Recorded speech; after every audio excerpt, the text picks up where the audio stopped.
Bismillahirrahmanirrahim. Assalamualaikum warahmatullahi wabarakatuh. Alhamdulillah, hari ini Ustaz akan berkongsi berkait dengan kasih sayang Allah Subhanahu wa taala untuk kita, yang akan kita kaitkan dengan peristiwa Isra wal Mi'raj dan kewajipan solat. Yang pertamanya, wahai anak-anak yang dikasihi oleh Allah Subhanahu wa taala sekalian, peristiwa Isra wal Mi'raj sebuah manifestasi kasih sayang Allah Subhanahu wa taala.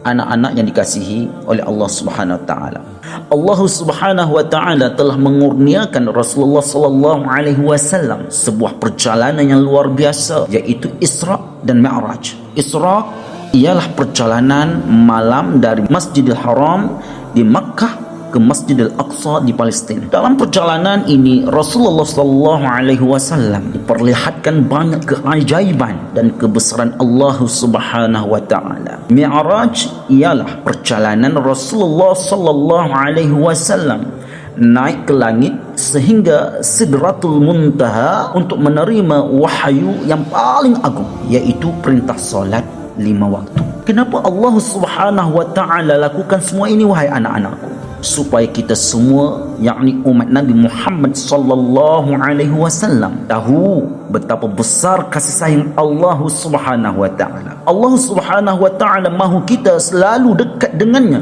melalui ibadah yang paling istimewa, iaitu solat. Yang keduanya yaitu kasih sayang Allah Subhanahu wa taala melalui kewajipan solat. Anak-anak, tahukah kamu pada awalnya solat diwajibkan sebanyak 50 kali sehari, tapi Rasulullah sallallahu alaihi wasallam dengan kasih sayangnya kepada umat memohon kepada Allah untuk mengurangkan jumlahnya.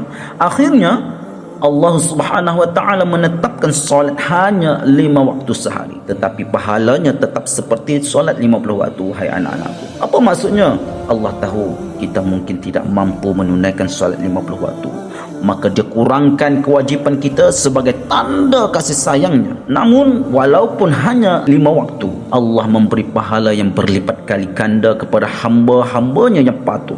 Subhanallah, subhanallah. Begitu besar kasih sayang Allah Subhanahu wa taala. Anak-anak, yang ketiganya yaitu melalui solat sebagai bukti kasih sayang Allah kepada kita. Cuba fikirkan, wahai anak-anakku, bila kita solat, kita bercakap terus dengan Allah. Allah mendengar setiap doa kita. Solat mengingatkan kita kepada Allah dan menguatkan hubungan kita dengannya. Bila kita susah, Allah selalu ada untuk membantu. Solat juga melindungi kita daripada perkara-perkara buruk seperti malas, sombong dan lupa diri. Allah Subhanahu wa taala berfirman, sesungguhnya solat itu mencegah dari perbuatan keji dan mungkar. Surah Al-Ankabut ayat 45. Anak-anak, solat bukanlah satu beban, tetapi ia adalah hadiah paling istimewa daripada Allah, supaya kita sentiasa ingat bahawa Dia menyayangi kita. Yang keempatnya yaitu melalui pengajaran daripada peristiwa Isra wal Mi'raj.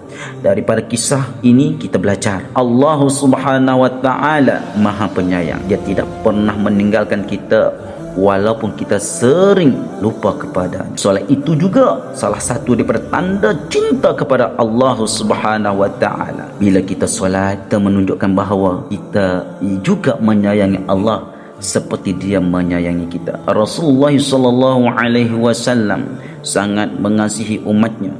Baginda berusaha agar kita dapat menjalankan kewajipan ini dengan mudah. Anak-anak, setiap kali kita solat, bayangkan kasih sayang Allah Subhanahu wa taala yang sentiasa melimpah kepada kita. Walaupun kita kadang-kadang malas atau lupa, Allah tetap memberi peluang untuk kita kembali kepadanya. Jangan sia-siakan solat. Jangan sia-siakan peluang ini, wahai anak-anakku. Mari jadikan solat sebagai rutin harian yang kita lakukan dengan penuh cinta dan ikhlas kepada Allah Subhanahu wa taala. Rasulullah sallallahu alaihi wasallam pernah bersabda, solat adalah tiang agama. Barang siapa yang mendirikannya, maka dia telah menegakkan agamanya. Jadi mari kita sama-sama menjaga solat kita, kerana itulah bukti kasih sayang kita kepada Allah. Semoga peristiwa Isra wal Mi'raj ini menjadi peringatan kepada kita semua bahawa Allah sentiasa menyayangi kita.